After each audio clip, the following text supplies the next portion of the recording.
used to think my school was just old, not haunted. The paint peeling off the walls, the flickering lights, and that faint smell of mold that hung around the empty hallways after classes. It all just seemed like age.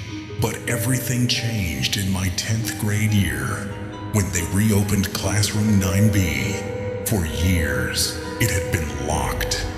Teachers used it as storage, and students weren't allowed near it. Rumor was something happened there a long time ago, something bad. But the school never confirmed anything.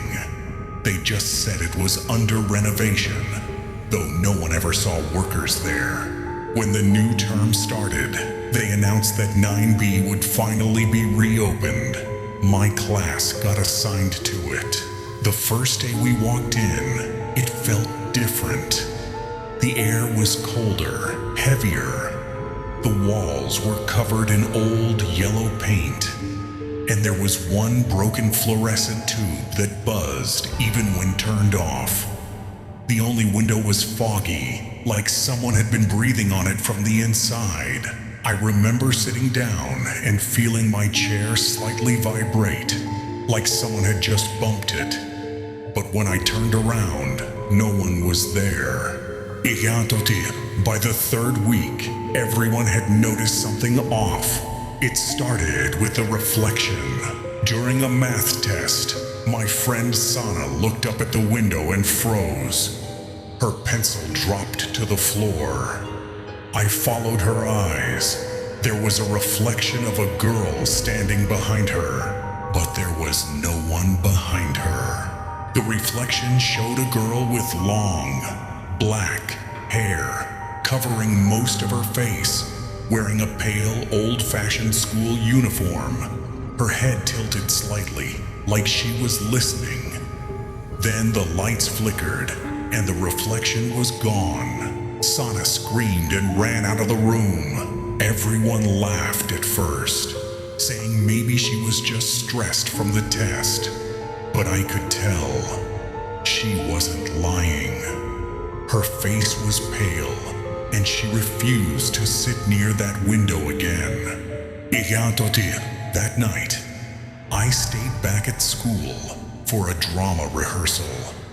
When everyone left, I realized I had forgotten my backpack in 9B. The corridors were completely empty, the kind of silence where you can hear your own heartbeat.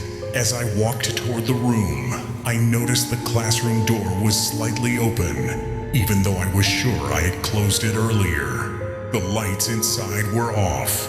When I stepped inside, it smelled like damp soil and something metallic, like blood. My backpack was on the front desk. I grabbed it quickly, but just as I turned around, I heard a faint whisper. It sounded like a little girl humming. It was coming from the back of the room. I froze. The sound got clearer. A soft, sing-song hum, like a lullaby. Then, from the corner of my eye, I saw something move. A figure crouched under the last desk. I stepped back slowly, heart pounding so hard it hurt. The figure shifted, and a face looked up at me. It was a girl, her hair wet and clinging to her face, eyes wide open and black as ink. Her lips moved, whispering something I couldn't understand. Then she smiled, a wide, unnatural smile, and crawled toward me. I ran. I didn't look back.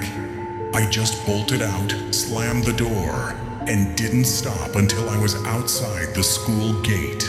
The next morning, the janitor found scratch marks all over the floor of 9B. Deep ones, like someone had dragged their nails along the wood. The teachers told everyone it was probably a rat problem. But I knew rats don't make hand-shaped scratches. Sana stopped coming to school after that. Her parents said she'd been having nightmares about a girl knocking on her window at night. A few weeks later, she moved away. And strangely, every student who sat near that window complained of cold spots, or of someone whispering their name when no one was there.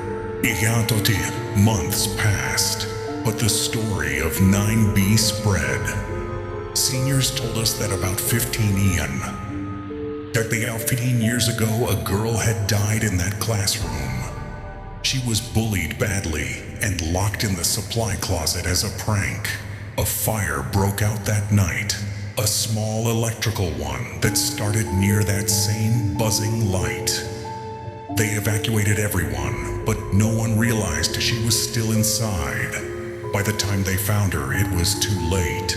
Since then, 9B had stayed locked until this year. Igatoti, last day of the semester, I went back one last time. I don't know why. Maybe curiosity, maybe guilt. The classroom looked normal, almost peaceful in the afternoon light. I whispered anyway, "I'm sorry," into the silence. For her, for what happened. Then I heard it again. That same humming. But this time it was right next to my ear. The lights flickered once.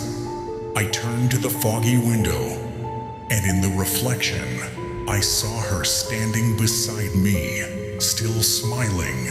Igatoti, the school closed 9B again the next week. They said it was for repairs, but the students know better now. Because at night, if you walk past that corridor, you can still hear a faint humming. And if you look through the window of classroom 9B, you might see a girl smiling back.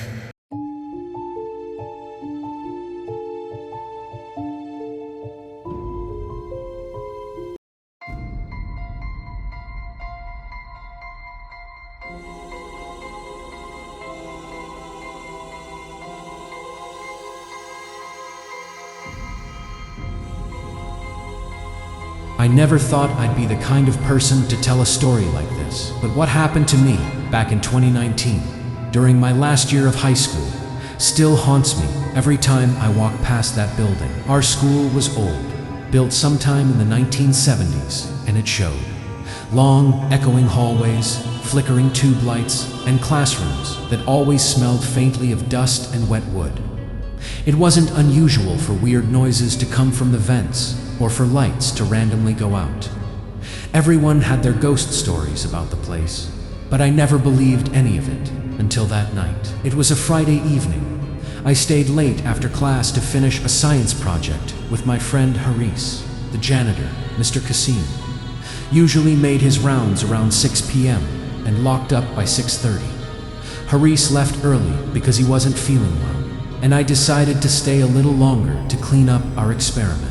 Big mistake. At around 6:45, I realized I was completely alone. The corridors were silent, not even the hum of the old fans.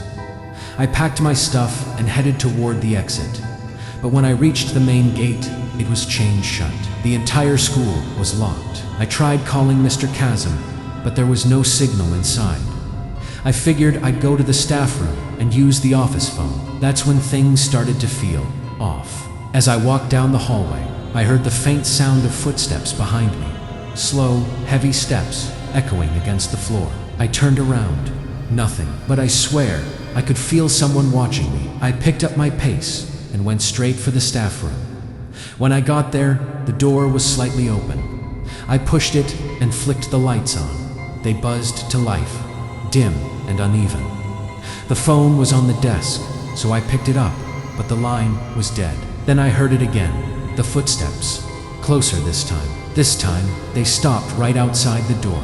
I whispered, "Hello, Mr. Kassim." Silence. I slowly walked to the door and peeked into the hall. Empty, but the air felt colder, like someone had just walked past. I started feeling that tight pressure in my chest, the kind you get when your instincts are screaming that something's wrong. I decided to head toward the back exit near the gym.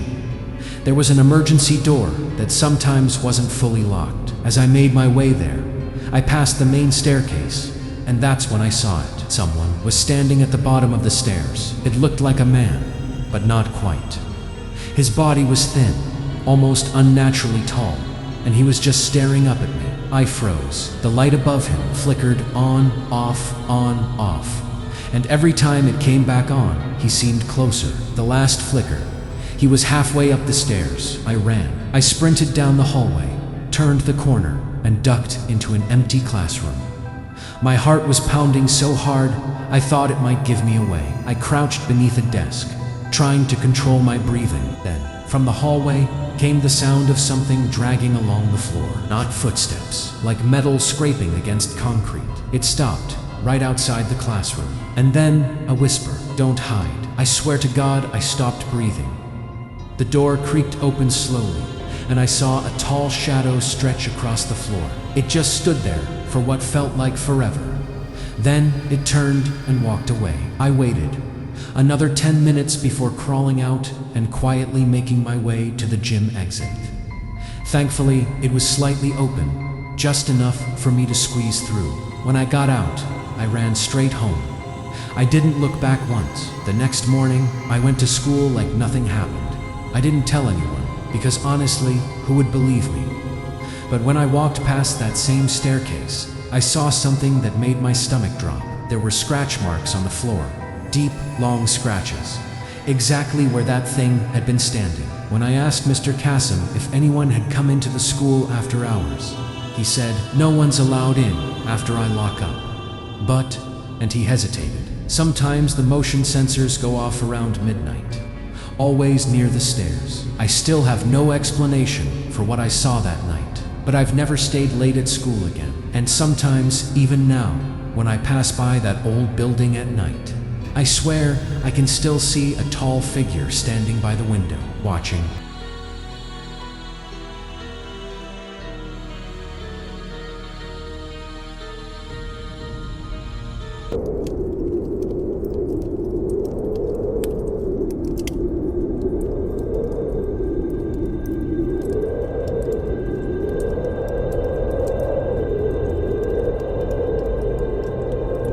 When I was in 10th grade, my school had this rumor everyone talked about: a small wooden cabin deep behind the athletic field, half buried in the trees.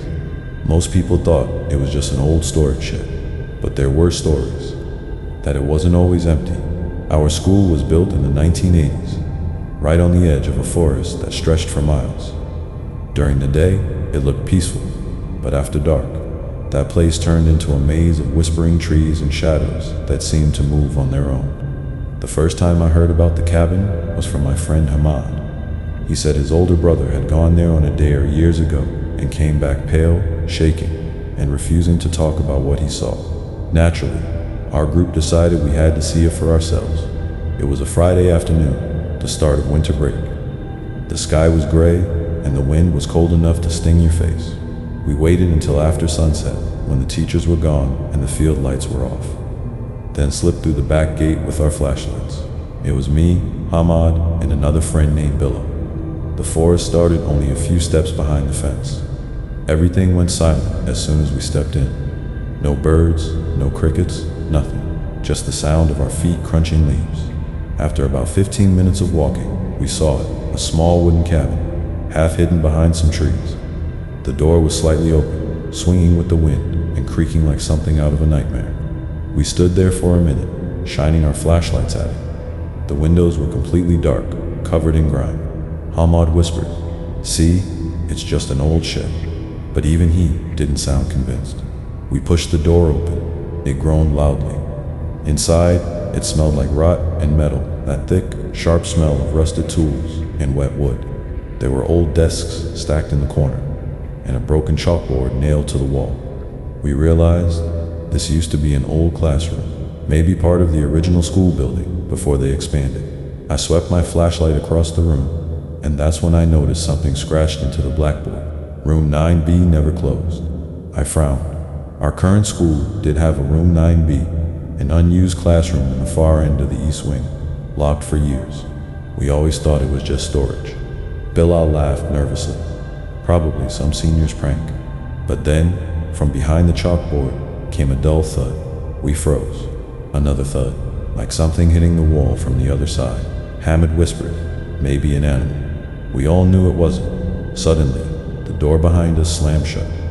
The flashlight flickered, and in that moment of darkness, I heard something move, slow, dragging footsteps on the wooden floor. When the light came back, there was a figure standing in the corner. Tall, thin, its head tilted unnaturally to the side. I couldn't see its face, just long, stringy hair hanging over its shoulders, and the faint sound of breathing. I tried to move, but my body locked up. Then, in this low, whispery voice, it said, "You shouldn't be here after class." That was enough. We bolted for the door, slamming into it until it burst open. We didn't stop running until we were out of the forest and back near the field lights. None of us spoke the entire way home. The next day, I told my teacher we'd found an old cabin behind the school. She went pale and said, "There's no cabin back there anymore. It was torn down after an accident over 20 years ago." Apparently, a temporary classroom had been built in the forest when the school was expanding. During a storm, the roof collapsed, killing a teacher and 2 students trapped inside. The place had been sealed off ever since. The weird part, when we went back the following Monday, the forest looked different. The trail we took was gone. No path, no cabin, nothing but trees. But sometimes, when we have evening practice near the field, people still swear they see a faint light between the trees, and the sound of a door creaking open.